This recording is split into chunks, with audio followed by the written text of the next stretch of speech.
So Tibor, awesome to see you. I'm glad you came, and I'm really looking forward to do the interview with you because we know each other, we are friends, and I think, as I said, we all have a lot of stories to say, a lot to share, and yeah, I'm just really looking forward to find out a little bit more about your life, about who you are, where you're going, and all these things. So before we delve into like what you're doing now and who you are now, I'd like to know a little bit more about where you come from, and what are the strong experience from back home.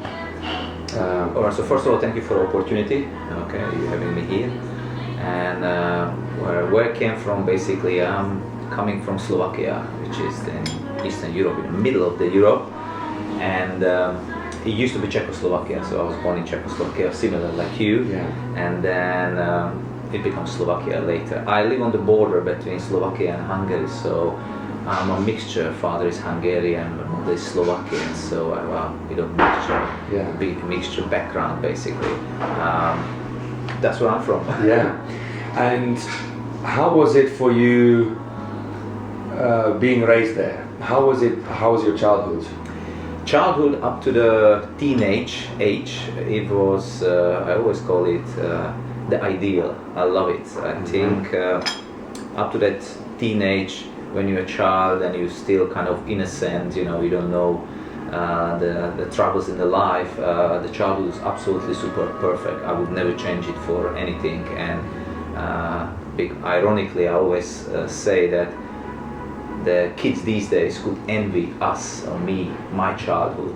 Then obviously with the teenage it's changed a little bit, and you start observing, start seeing things, and because we lived in communism, obviously when you're a teenager you start picking up certain informations about other life, and then your brain and your mind goes somewhere else. But the childhood was absolutely perfect.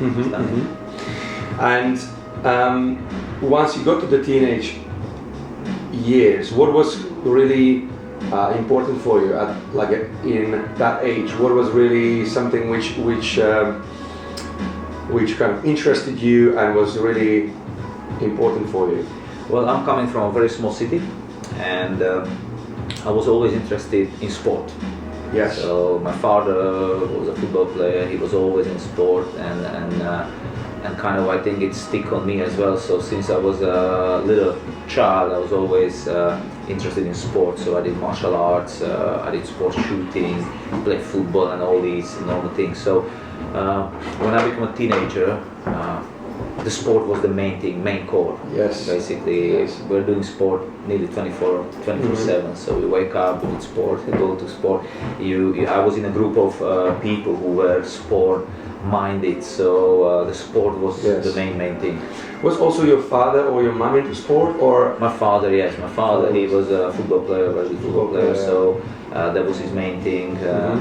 And was he the main influence, or there was more kids around you who was the main influence for you to start this sport? At the beginning, definitely it was the family, father and other members of the family who played sport, and then obviously as a teenager you want to belong to some group. So I was lucky enough to have my friends surrounding who were into the sport, martial arts or fitness or weightlifting. And then the influence went through these groups. So that from that point onwards, you kind of knew that you would be always around, sport or fitness, or at that time you didn't really think about that.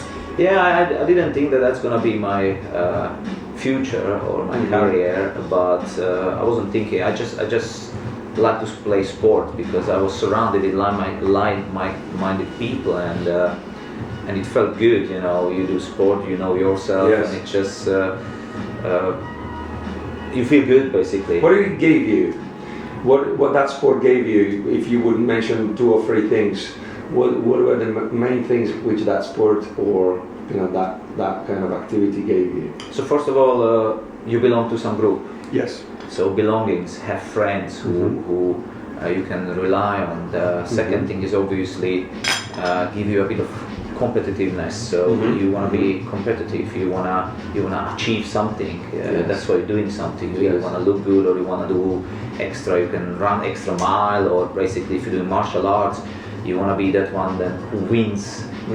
So that's another one. And the other thing is, obviously, it later when I look back now, it teaches you a lot about yourself. So in sport you have always failures, not always, but the failures and success go together. The beginning is mainly failures, and how you deal with that, basically. You can learn a lot from it. So. Yes. And then you obviously got, after the teenage years, you got to the working age.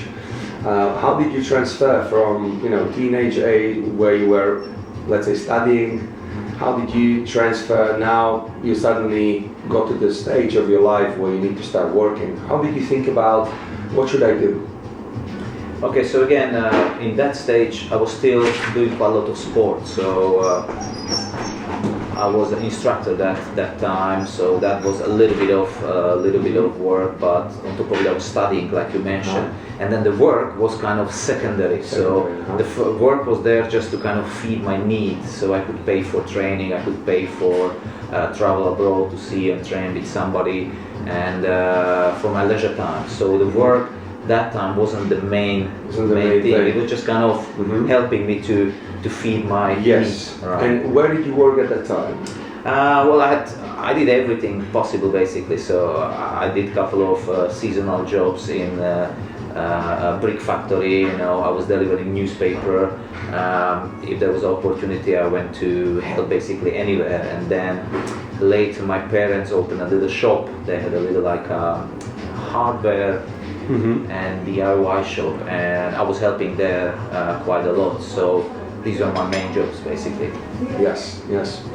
So this kind of brings me also to last question, like the three main things, because obviously now we are here in UK, you've been living here for a very long time. If you would kind of compare a little bit living here and living in Slovakia, what would be the three main things which you see in Slovakia are different from here? They could be three main things which are obviously positive, or it could be few of them might be positive, few of them might be worse, but what would you say in comparison between Slovakia and England? You see three kind of differences. So if you're talking about right now, this time, basically these years, I go back maybe twice a year. So, but I can see the change. So Slovakia is changing pretty much, very similar like the Western world. But if I look back, one of the main difference is that still, probably because it's smaller, there is more kind of interconnection between the people, more friendship, more the word means something. So let's say, I don't know, if I make an appointment with you, or I say I'm going to be here, we shake the hands, that's enough kind of honesty, or more people are more simpler than here. But again, I think it varies from big city like London and somewhere smaller village. But the people are a little bit more simpler. Their minds are not so busy like here. Here it's full on. It's 24 hours full on. But back home, people can it's maybe so-called a rat race. You're constantly on that wheel. Exactly. You must be. This is like a big wheel, like you said, and you either in a wheel and you work, or you out the wheel and then kind of you struggle, I would say. So we're back home. People are kind of laid back. Again, we can discuss: is it good? Is it not? Maybe it make you more lazier. Maybe, but there is always pluses and minuses, but one of the things is that and people are, or used to be, a little bit more open back home. Maybe because it was smaller, where here people kind of are holding back, and you feel like they don't always tell you what they think. So okay, great. And so this kind of brings me to the question of, how did you actually end up here? How did you end up from Slovakia? You ended up 15 years ago? Yes, I came here in 2007. 2007, so that's 12 years ago. Alright, so as I mentioned, I started to work on cruise ships, and basically I spent there nearly 3 years, 2.5 years. I worked in a spa. I started as a therapist. Yeah. Then I was promoted into an assistant spa manager. And while I was working on the cruise ships, I met somebody who was doing acupuncture and Chinese medicine there. And basically, I had this thought, had this idea even before that in some point of my life I would like to study Chinese medicine and acupuncture. Yes. And basically, talking to him, I got this idea, and I researched a little bit online. I find out that here in London, in England, there are opportunities to study Chinese medicine and acupuncture. There were universities, colleges. And I was attracted And to. yes, and basically then there was an opportunity to come and work for the same company here on land basically. So I took the opportunity. I came over here and started working straight away in a spa. Yes. And then a couple of years later, basically I started studying as well. That's it. How do you think this affected you? Living here. How you think it shaped you? What do you think? What this place gave you? How that developed you as a person. What do you think? How that influenced you by you living here? Well, first of all, you meet so many people from different backgrounds, and a city like London, it's, as we mentioned, it's 24 hours. It's basically on. So you kind of have to step out from your comfort zone, and you kind of need to pick up that pace if you want to achieve something. Plus, you have opportunities here. Okay, so as I mentioned, universities, you can study things which I could not study back home or in part of the Europe. Yes. That time probably changed now. So you have opportunities, you meet interesting people who can help you. So if you're really willing to put work behind that, behind your idea or your kind of dream, then you can achieve it. So again, because it's so multicultural, you learn a lot from different cultures. You learn a lot from different people. So you have opportunities, I would say. Yes. But it's up to you if you grab that opportunity or not. Yes. Yeah. Okay. So I kind of transition now to. I would like to ask what type of person you are. I would like to ask how would you describe yourself? Who you are? Who is Tibor Urban? Well, this would probably sound a bit biased, but maybe we could ask somebody else. But I'm definitely somebody who is adapting, so changing. So me 20 years ago was somebody else that I'm now probably. And again, I think the personality, you have certain base or core which pretty much never changes. Okay, your characteristic, who you are. Like me, I'm sometimes stubborn. That's one of the things. Although with the years and the environment around you, surrounding where you live, these things can a little bit change. At the moment, in this stage of the life, I would say I'm much more laid back and much more laid back and much more wiser than I was 20 years ago. So I don't rush to the things like I used to rush, and I kind of laid back, analyze things more than, let's say, 10, 15 years ago. You are like maybe reactive. Probably, but I think, that comes with the age. Yeah. I think that comes with the age, and again, because you're living in a foreign land, you're speaking foreign language, so it makes you kind of think a little bit. You kind of, you can't just rush and express yourself in a way like, let's say, 15, 20 years ago. Here you need to kind of think about your steps a little bit. Yes. What would you say are your most important values in life? What do you really value in life? Again, that's the other thing which I think values changing probably with the age and with the place, but at the moment health is number one. Okay. The second is loving family and friends. So basically having the family and friends, having the circle around you which give you that stability and can push you. And the third one is always something which is changing, but I think one of the value, most important value, is honesty. To be honest to yourself and to be honest to your surroundings. So yeah, I think at the Nice. moment this order. Nice. I'd like to ask about your challenges in life. What were the breakthroughs? What were the epiphanies where you sit down and had to really perhaps change course of your life, course of your direction in life, or something happened, some strong experience which had massive impact on you? What really stands up? What first kind of coming up on your mind when I ask this question?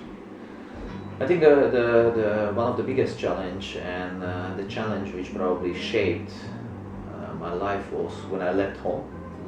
When I decided that after 22, 23 years of quite comfortable life, basically, because I can't complain, I had a quite comfortable life back home, I'm gonna completely change, and I'm gonna go to a foreign country, studying foreign language which I didn't speak. And that was basically when I first came here to UK. I had this idea of what I would like to be, and that first step to leave everything behind back home and go to unknown, basically. Yes. So that was one of the biggest challenge, basically. You never know where Yes. you're going, what you're going. You have this idea, you have this goal or dream, and do that first step.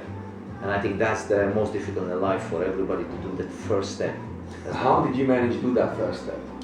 I was just determined, and I said to myself that if I don't put things into action, if I don't do the first step, nobody else will. Yes. And it was a bit of challenge as well. It was kind of like an adrenaline rush to do it, and that was my biggest challenge, I think, and something which really change and shape my future.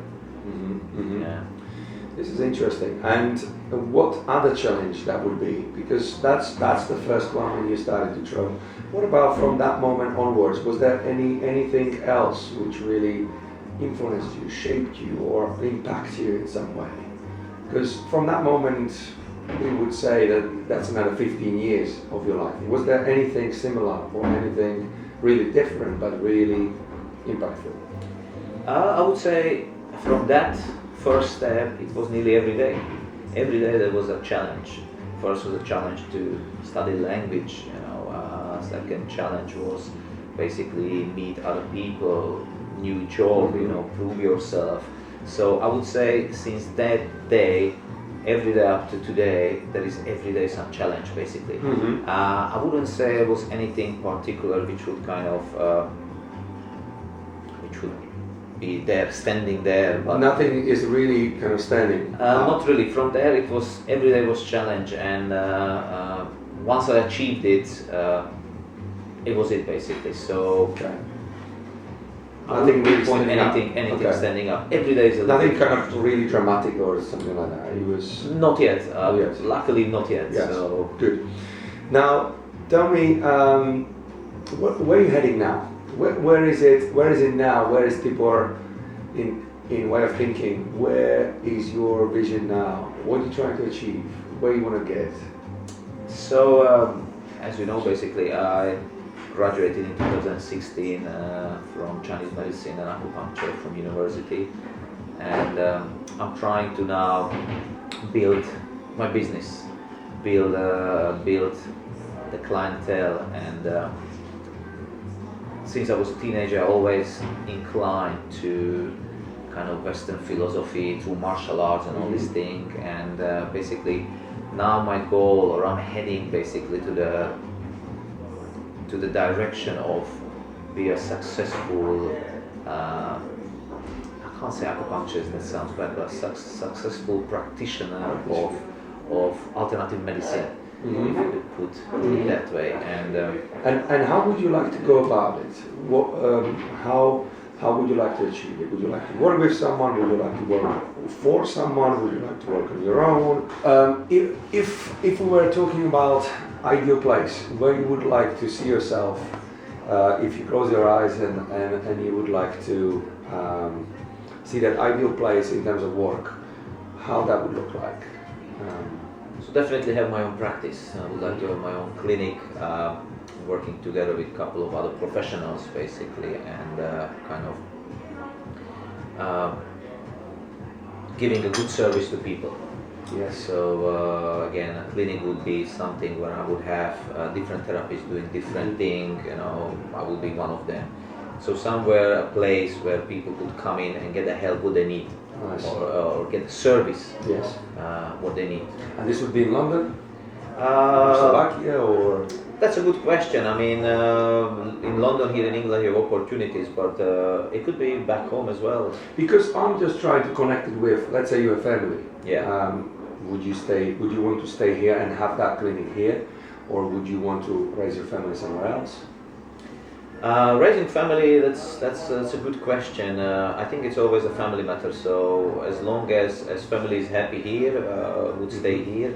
But if the family decides that we move somewhere for a better quality life, then we will move there basically. I think once you have your family around you, you can live anywhere. So once you create your own happiness and a little own island, you could live basically anywhere. And now I would like to ask, we all done some mistakes, we all learn along the journey. Tell me what mistakes, what challenges, not necessarily challenges, but what mistakes and what good things would you like to advise someone who is, let's say, 20 years old, he's on a similar path like you, and really you would want to advise him to make sure that he doesn't do the same mistakes, and also maybe perhaps he could take some advice to do things right. What that would be? So mistake, I would say, don't rush into the things. Okay, don't rush into the things. If you have any goal or if you have any dream, go for it. Okay, and do everything in your capability to basically achieve it. But don't rush into the thing. Put hard work, put effort, make that action to do it. That's one thing. The other thing is listen to more experienced people. Okay, try to surround yourself with people who already have some experience. Listen to them. Okay, because you can learn a lot and you can avoid a lot of mistakes on the journey. So that would be the other thing. But the main thing would be don't rush into the things and live your dream. Really do what you really feel you want to do. Don't leave it for the next day. Don't leave it for next year. Anything like that. Go for it.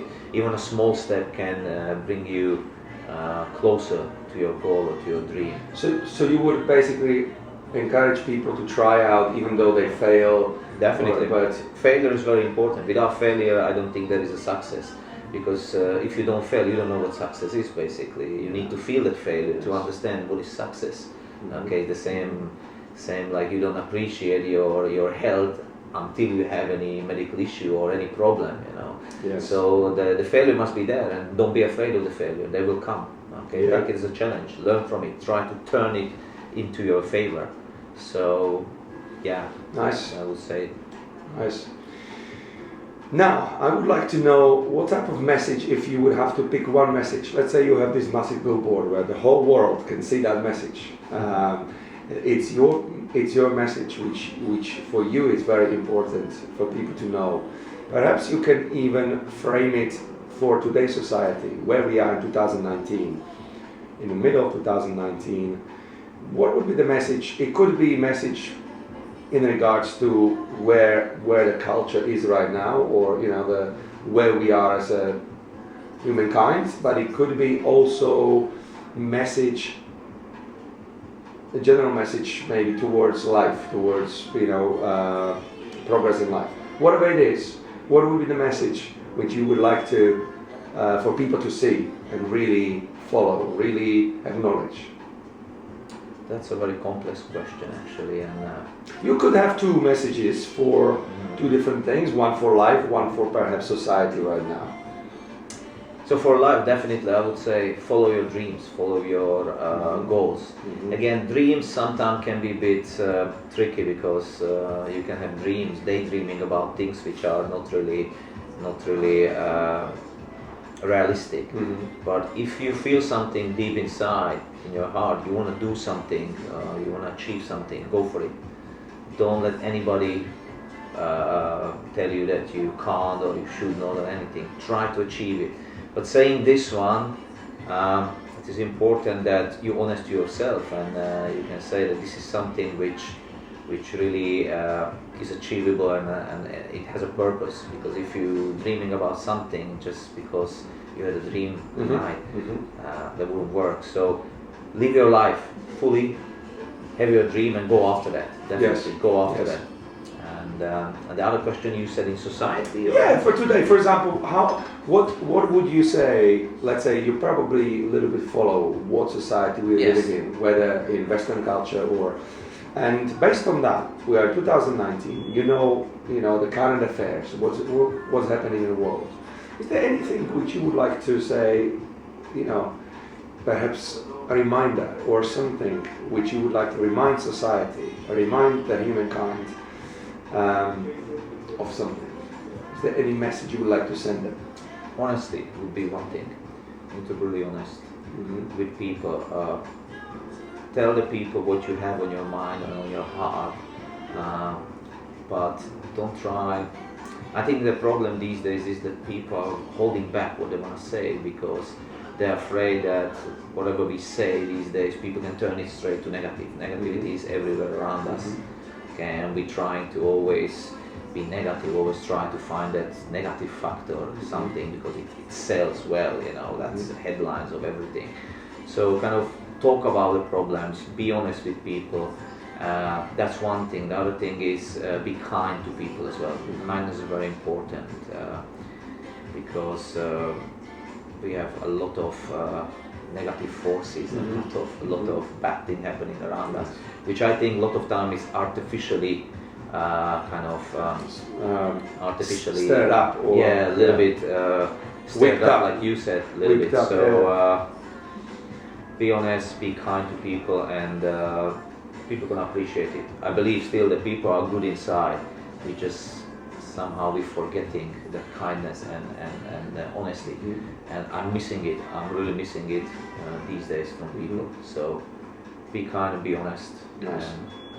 Okay, thank you. The message. I'd like to ask, what motivates you? What motivates you? What are the things which, how you can keep being motivated? It's basically motivation. I like to learn things. So one of my motivation, I want to be always on top of the thing. This could go bad way as well. Maybe it sounds bad, but one of my motivation is to improve myself. So again, as a therapist, if I have a patient or a client who comes with certain problems, and I don't know too much about the problem, I want to know more about the problem. So I wanna make sure that I don't want to get caught in a situation when basically I can't help or I can't do anything. So this is one of the motivation from point of view as a therapist. So I'm trying to improve. I try to always every day study. I try to read something. I try to be better than I was yesterday, and a little bit know more than I knew yesterday. So improvement, self-improvement is all the time there. And it's again just to be on top of searching, be on top of the things. Again, if it could sound when I say top of the thing that I want to be the boss, but it's not about that. It's about self-development. So that's a motivation. There is so many information, so much knowledge out there, and if you just sit back and you think that I know everything now, I don't know, I finished my studies or anything, that's the worst thing that can happen to you. So okay, so that brings me to the question: who were your major influences? Who were your major, people who you were looking up to and learn from? So as I mentioned at the beginning, it was the family, the closest family, which is I think one of the most important in the life of the child. Then later on is that group of the people you're surrounded with, okay, which is basically nearly up to date. And then these days is again the closest family to me. And on the journey, basically, you meet influential people, teachers, professors, or some mentors. So, I would say family and the friends around are the most influential. These are the most influential for me. Sure. I wouldn't like to pick up anybody individually, because if I pick up one, I forget another one. Then that wouldn't be really fair. Yes. we pretty much covered everything what I wanted to cover today. What would be the final words you would like to say or mention? Is there anything how you can imagine to close this conversation? Perhaps what legacy would you like to leave? What legacy would you like to leave? Basically, who, once you're 80, what you want people to say about you? Oh, very difficult question. Let's say you have on your 80th birthday, and your son or your daughter or someone really close to your family is reading about you. My father was this and this. What would you like to leave in their mind as a memory of you? Okay, so I go a little bit back to the past, and I always say, when people ask me, I say I'm quite fortunate that in the last 20 years I've been doing what I wanted to do. So all my jobs, all my work, everything what I did up till now, the last 20 years, is something which I chosen. I wanted to do it. Nobody forced me into it. And I would say if I'm going to be 80 years old and somebody going to read my CV or my story, one thing which I would like them to see is do what you want to do, what makes you happy. Because if you're happy inside, you're going to make happy your surroundings. Yes. So you don't really need so much. You don't need to rely so much on other people to make you happy, because I think that's one of the problems these days. We just want, make me happy, I want to be with you because I want something from you. You need to be happy from inside. And that comes when you're satisfied with things you achieve. So when you go to bed every evening and you think about that, okay, did I do what I was supposed to do, what I wanted to do, this make me happy. And if you're happy inside, everything happens around you. So the message would be, again, live your life fully and do things which makes you happy and you really want to do. And again, if you're happy, everything going around you will be happy. That kind of sums it up all. This was a pleasure. Even like I learned a lot from this, and it was very, very pleasant that all the information and your story. So thank you very much, Tibor. My pleasure. Always handshake, which we're missing these days. Yes, exactly. And I really enjoyed it. So thank you very much.